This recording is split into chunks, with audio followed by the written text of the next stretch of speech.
probably the lowest at the point that we've been in a long while. So I need to ask the question then. Michael Dobron coming back as player coach is, I take it, was that the thing that Caps fans were going to make them feel very, very happy all of a sudden? Was that well received? Yeah, I was actually, and I think we've said it on our podcast. It was a great move by Scott Neal, to be honest. He's a fan favourite. I don't know how much you guys or anybody else knows about Dobron, but he was probably one of the best D-man we had, and a real nice guy, and another fan favourite like Emerson. So I think Scott Neal brought in the right guy because he really picked people's spirits up, and it's a guy we know. So we were delighted that it wasn't just a brand new coach; it was someone we knew and someone we liked. Yeah, I certainly remember him as a player, and I always thought he was a very good player. Yeah. I'll be honest, not as a non-Caps fan, he probably wasn't on my radar as somebody who may potentially come back. But certainly the reaction seems to have been extremely favourable when that news came out. So as far as the team, then obviously there's been quite a few changes. Yeah. Obviously we won't go through every single one of them, but to you, GS, what are the main changes, and how do you think they're going to affect Caps' fortunes going through this coming season? I think we've got a lot more experience this year. Even things like probably the one that most people would notice is Jared Stahl. Is a big name that we've signed, but yeah, experience and a lot more role players I think this season. So it's a different look and a different approach. I think we were quite forward heavy last season, where we tried to score more goals than we conceded. Where this season I think we've got a much better defence. So it looks good. Yeah, just a quick point in the Stahl one. Obviously, that created a lot of waves when it happened. Yeah.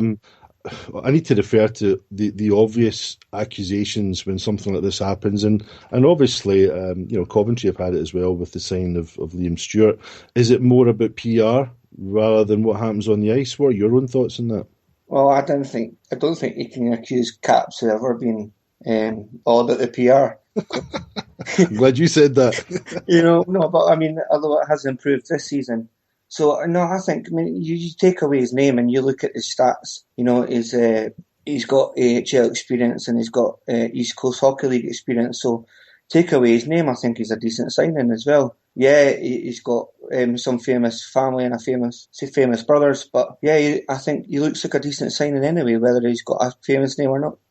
You certainly like to think, because he's got three brothers who are all in the NHL, aren't they? So you would like to think that he's got a point to prove, and probably has had that monkey on his back for quite a while. And sometimes that's what you want. You want players who have a point to prove, and the team can benefit as a result. So that may play a part in it. How about the Russian Fyodorov? He's got masses of experience, 285 KHL games, 35 years old. What are your thoughts on him? Yeah, so Verbyov and Fedorov both played together, and they were both drafted in the NHL. So, yeah, they look, tons of experience, and I think having KHL guys is quite, nobody's done it actually in the Elite League, so it'll be interesting to see how they get on. What about your goalie? Some guy called Travis Fullerton. What are your thoughts on Fullerton? Well, you'll probably know him better than me, to be honest. So, maybe just a bit. We discussed this as well. He looks pretty solid. When he came in for Holt last season for you guys, he looked to do a decent job. So, and he's got decent numbers. So, yeah, we're quite excited because he knows the league as well, and he played at Murrayfield, so he knows what he's coming into. And I think he knows a few of the guys in the team and stuff like that. So, I think it's a good signing. I think the goalies are going to be interesting this season, but we're pleased with that. Yeah, I would tend to agree. Obviously we do know Travis quite well, and the fact that when Chris Holt came back from injury, I think you guys were talking about this on your own podcast, when Holt came back from injury, he wasn't an immediate, straight back in the goal. Yeah. Ryan Finnerty, had them on rotation for a little while, and Fullerton, in fairness, did deserve that. I mean, you take the goal with the hot glove, and Fullerton was doing well, and he finished the season with excellent stats. So, I guess, we know he's going to be, really, really tested, and how is he going to be over a full season? But, I think you've got something that's reasonably well proven already, and I think he'll do a good job for you. Yeah, I think we've got a better defence as well. which we probably will for the last couple of seasons. So hopefully we won't see the shots against our netminder that we have seen in the previous couple of seasons. So hopefully that will help him. Yeah, no, absolutely. I think the goalie last season, I think another part of the problem on top of all the other issues was just the fact your goalie saw that much rubber during the course of the season. I think he was done in by the end, so that probably didn't help you at all either. Another player that's interesting is this Ian Schultz, 6'2" Canadian. He used to be very much in the kind of power forward mode. Regularly gets over 100 penalty minutes a season. Have you had a chance to have a look at him very much? Yeah, I had a brief look, and we had an interview with him on the RPR. Had an interview, so it looks like a decent signing, to be honest. Because although some fans would want an out and out enforcer or something like that, I don't think the league is kind of with dops and stuff. An enforcer is probably quite a dangerous guy to have because they're quite heavy handed. But he looks like an all round guy that can put up points and drop the gloves if need be. So I think that's a decent signing for us. And dropping down about a foot in height, I do have to mention one of my favourite Caps players from last season. I don't know if favourite's maybe the right word, but I was very pleased to see the fact that you re-signed Garrett Milan. He's a real eye catcher. I mean, I noticed him every time we played the Caps last season. He's only a wee guy, but he's got some engine on him.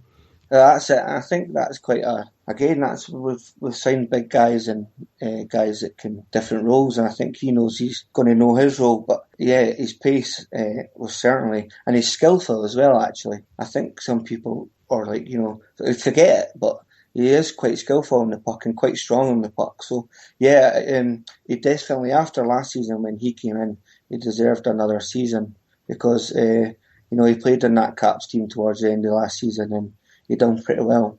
Yeah, he only had 13 games. I had it in my head he'd been playing for longer, but 12 points out of 13 games kind of speaks for itself. So interesting to see how he goes. Any other standouts in the roster that as you see it? Yeah, they're most of the main ones, but just like in general, the university guys we've got coming in, they all look pretty decent and a decent standard, although they don't stand out on paper because they've come from the university leagues. These guys, I think we've got some decent signings before. So hopefully these guys will make, a standout season in their first season, and it looks like they're going to be decent. So is that your roster complete then? Is there anybody else still to bring in? We've got one more D-man, I believe, to get in. And I think he needs to be European, with these rules. So, apparently we're not going to rush towards it. But, yeah, I think we've got a few guys that we're looking at. Okay, and in terms of the season that's coming up, as a fan, what would you regard as being realistic aspirations for the Caps for this year?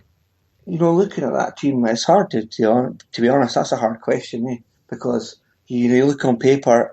To be honest, I would, in my opinion, I would be looking at top 6. But I know Scott Neal will probably tell you that he'll just want to get into the playoffs. But I think between 8th and 6th would be decent for us with our budget. That's always going to be the realistic. Leicester won the league in the Premier League last season, so you never know. We might win the league.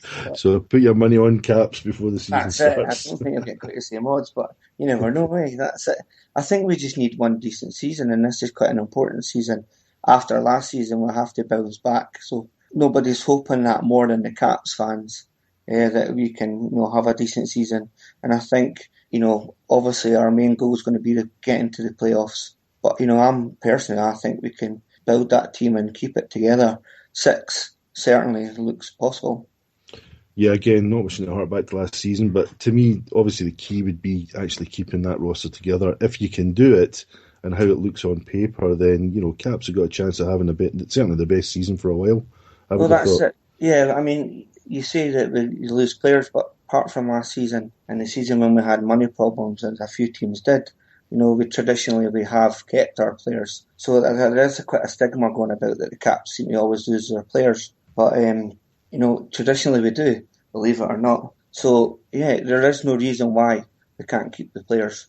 Apart from last season and times when we've had money problems, we have done. So, hopefully, we will. Do you think is the support there? If you have a a Caps team that's winning games, getting results, doing well in the league, doing well in the conference. Do you think the core support is there to see an increase in the attendance figures? Hopefully, yeah. I mean, as I said a bit earlier, PR's been a lot better this season as well, and we're not going to have thousands of pounds to throw into advertising. That's obvious.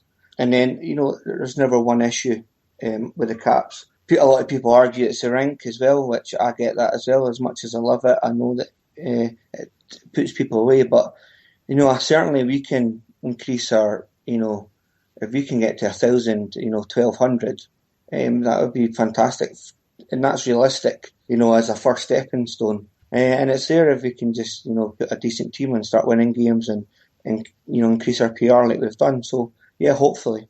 And do you think the conference system works for the Caps? Yeah, probably, actually.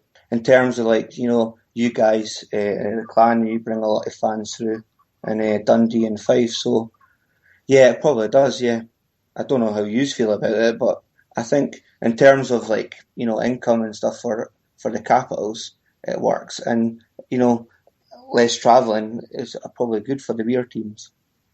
Well, we've got a 4-hour special coming up on how I feel about the conference system, but I won't hit you with that just now. Yeah, sorry, I see the plus and the negatives of the conference system. I'm not 100% sure if I'm for it, but I'm not against it as well.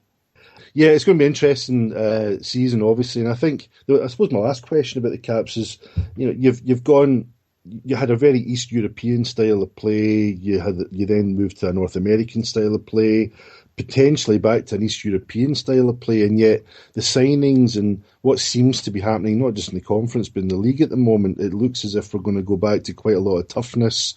We're expecting a lot of penalty minutes to be incurred and what have you. I mean, what do you think the style of play is going to be for Edinburgh this season?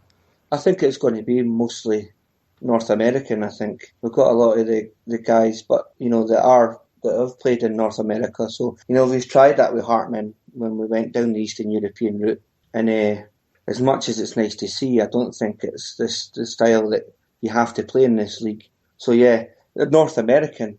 Yeah, I mean, it's up to Coach Dobron. I think he wants to play a decent looking game and look like it's a nice quality game on the ice. So hopefully we can see that. Okay, great stuff.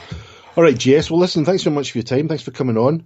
No do you want to tell the listeners where they can find you as far as the Caps podcast is concerned?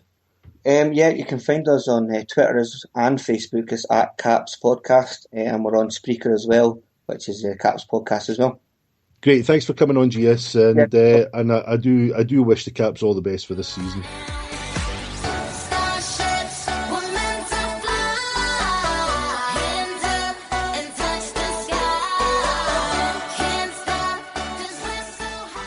Jen and I are now joined by Dave Sweetin from Stars Live TV. How are you doing, Dave? Very well, yourself?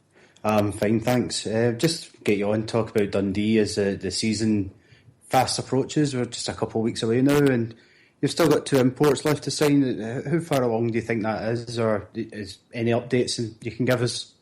Well, the last I know is Mark Lefebvre was saying on his Periscope interview the other day there that he's got contracts out and he's just waiting on stuff coming back. So hopefully, probably this week at some point. But you never know how these things go, I guess, till they're actually arrived.